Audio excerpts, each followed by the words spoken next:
Hey, everybody. Today, we are going to cover probably one of the most important things you can do for your practice, and that is about getting more reviews for your practice, specifically 5-star reviews. 4-star reviews count as well. 1, 2, and 3 actually gives us information, but the more 4 and 5-star reviews you get, the more rankings you go up in Google and all of the other search engines, the algorithms, and plus those potential patients that are looking at you will get a better view. So my name is Dr. Derek Barron. Welcome to Practice Insider's Edge, as well as our Grow platform and the Practice Leverage method, a whole bunch of things in there to actually help you take your practice to the next level. So if you're a private practice healthcare professional and you're looking for ways to grow and scale your practice, or specifically how you can get more reviews online, this is a great video to watch. I'll do my best to make it shorter than my normal ones, but still make sure it's impactful. So I want to share the screen with you. So again, today what we're going to talk about is how to get more 5-star practice reviews for your practice. We'll talk about how to implement a review acquisition strategy, reviewing acquisition don'ts, and then tips for earning more practice reviews. And the truth is, when it goes to an acquisition strategy, the don'ts on what to do, or tips in earning more practice reviews, we cover all of that, and it's very easy to use within our Grow platform. You can check out grro.co if you want to learn more about that platform in itself. Again, my name is Dr. Derek Barron. I'm a chiropractor. That's my beautiful wife, Terry Barron. She is a physical therapist and athletic trainer. We had our sports medicine and rehabilitation practice. Loved what we did. We have, now gone into the consulting and coaching and digital marketing realm of this side of the practices. We'd love to be able to help you grow and scale your practice as well. So as we dig into this, how to implement a patient review acquisition strategy. Now, by now, you know how important reviews are to the success of your practice, both in the short term and the long term. So it's time to get down to the brass tacks and creating a strategy for getting more practice reviews. This is where your ingenuity, perseverance, and creativity all come into play, developing the internet reputation that you need to earn to instill trust in patients and really prospective patients, while simultaneously influencing your practice's visibility. Now, different strategies work well for different practice models, and while we can't cover every possible scenario, we can continue and outline universal warnings for things you should never do to acquire reviews, and then share a treasure trove of tips. I think it's 6 or 8 that I'm going to cover today for as a way to pick and choose for what you can do to get more reviews for your practice. So let's dive in here. So here's some review acquisition don'ts. In other words, do not do any of these. Number 1, don't pay for reviews. Don't pay patients for reviews, and don't pay marketers like myself who pay patients to post reviews. Now, I will put a little caveat in there. When a patient leaves you a review online, Google, Facebook, Yelp, any of those places, they're all great places. And once they've done that, yes, please go, and I'll talk about this later on, please go through and thank them on those platforms for leaving the review. Now that means they're happy. One thing I would consider, and it is not illegal whatsoever, is if that person leaves you a review online, the next time they come into practice, ask them if they would leave you a video testimonial. An easy way to get a video testimonial is if they say yes, just simply grab your phone and ask them to leave a quick review of you. If they're not certain, just say, for all of the patients that leave us video testimonials, we're offering a $5 Starbucks card. You're not doing anything that's illegal, because you're not putting it on a platform where it was obtained. You're actually getting them to leave you a review. Make sure you do get a written slip that releases you, stating that they did give you the okay. Another thing you don't want to do is pay anyone to post reviews while posing as patients. In other words, don't have patients who are fake post for you online. Another don't is don't review your own practice, and don't have your staff review your practice as well. All reviews from the practice should come from patients that have given great reviews because of the service and or the product they received.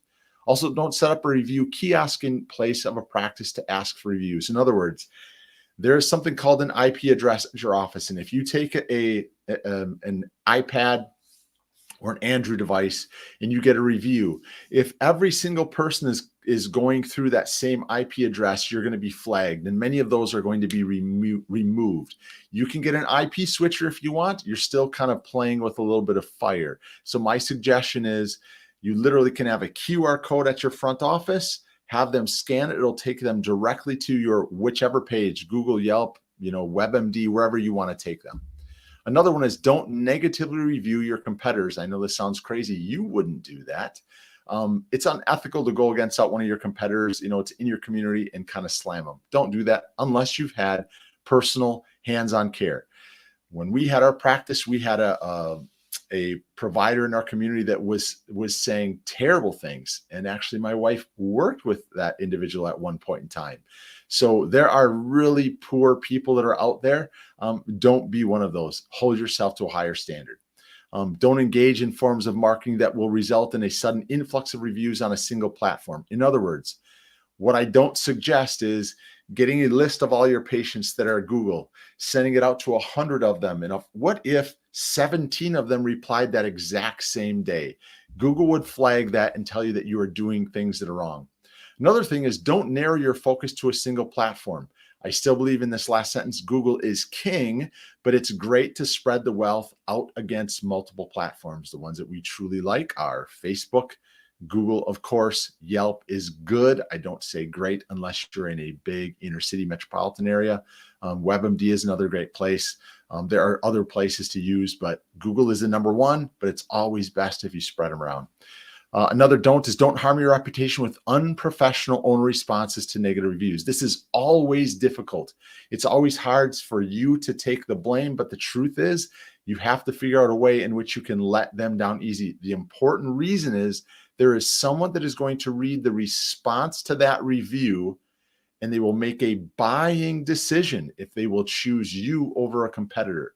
So you have to do your best. I don't believe we're always to blame, but we have to find a way in which we look good in front of everybody that is there.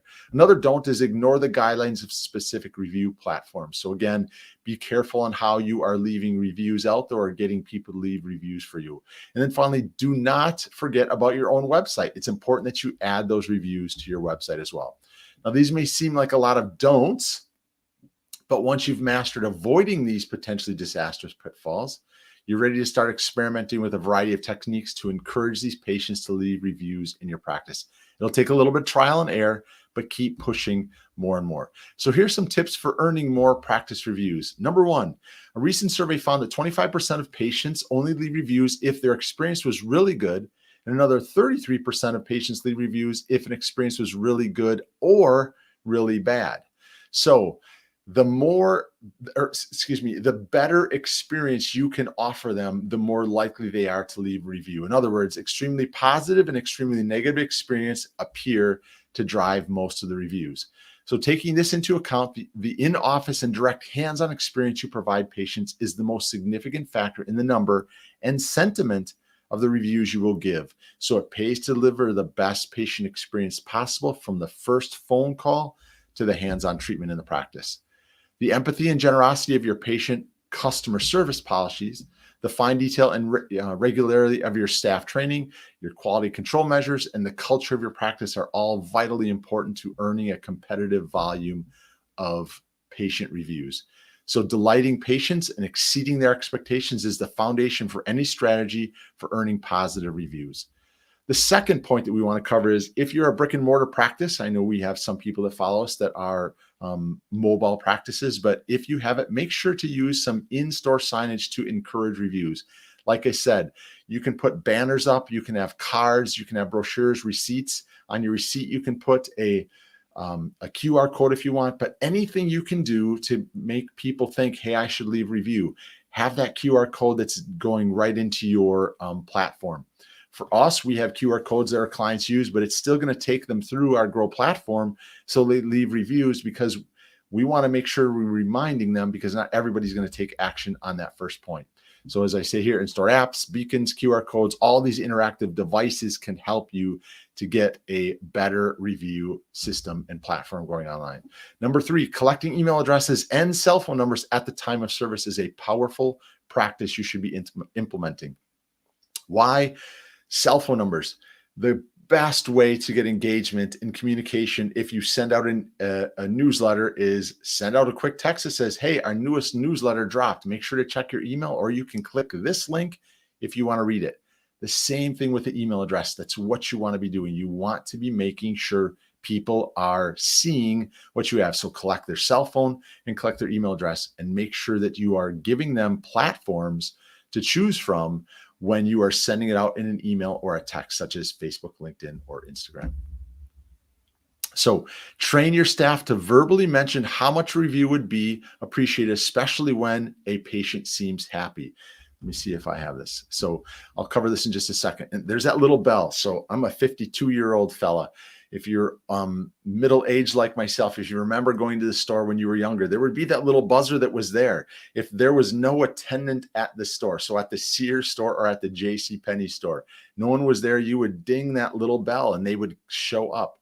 Why I have this here is when a patient walks in and says, Derek, I can't tell you how great I feel, or Jane, our front office manager, Jane, I can't believe how great we feel. That's when that bell goes off in your head. Ding, ding, ding, ding. It's time for me to ask for a review. Here is a simple way in which you can request that. It's great to hear you're feeling better, John. Dr. Barron is looking to build the practice's online reputation, and we'd love to help more patients like yourself. Would you be open to leaving us a review online? It would take you maybe 3 minutes. Could you do that for us?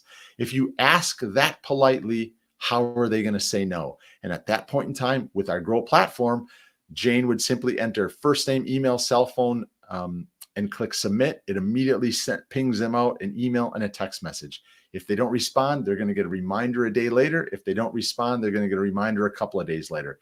You always want to hopefully help remind them.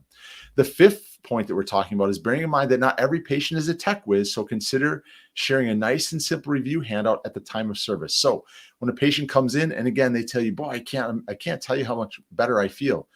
Give them a business card with the practice on it, with a QR code in the back that will take them to your review page. You want to make it as simple for them as possible that you can.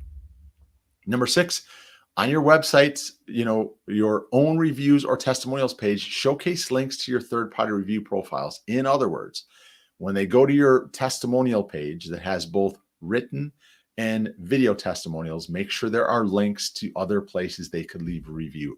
It just helps you spread the wealth across all the platforms. Number 7 is respond to as many reviews as you possibly can, both positive and negative. Now, why both? Here's why. First, makes that person that gave you the review feel appreciated. That's simple. You should just do it.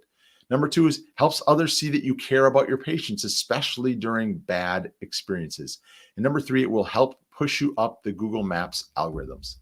So avoid the very impersonal and robotic feeling strategy of using the same verbiage for all owner responses. Your message of gratitude can be brief in length, but it should be uniquely worded to that individual. Seeing that a practice responds to the majority of its feedback, both positive and negative, signals to new patients that the practice genuinely cares about patient sentiment. It provides an added incentive for those new patients to take a moment to share their own experience. And number 8, be sure you are tracking the outcomes of specific review acquisition strategies. In other words, does simply asking up front work? Does it work sending a text message? Does it work with a QR card? Does it work with an email? Find out which ones work and then focus on those that do work more. And you can absolutely do all of this manually, or you can add a system to your practice to help you with that. And that's where our Grow system comes in place. Our platform will help you become the go-to practice in your community, led by your patient reviews. And you can check that out at grro.co. Again, my name is Dr. Derek Barron. If you're a private practice healthcare business owner and you're looking ways to get more reviews, if you have any questions, just drop the word reviews in the comment section, or feel free to ping me or reach out to me, whichever is going to work best for you. So again, my name is Dr. Derek Barron. Thank you very much for diving into another marketing insights here with us at Practice Insider's Edge, as well as the Practice Leverage Method and our Grow platform. Again, if you are a private practice healthcare professional looking to grow and scale your practice, we love to help you succeed on so many levels any way we can. Thanks so much. Appreciate it. You have yourself a fantastic day.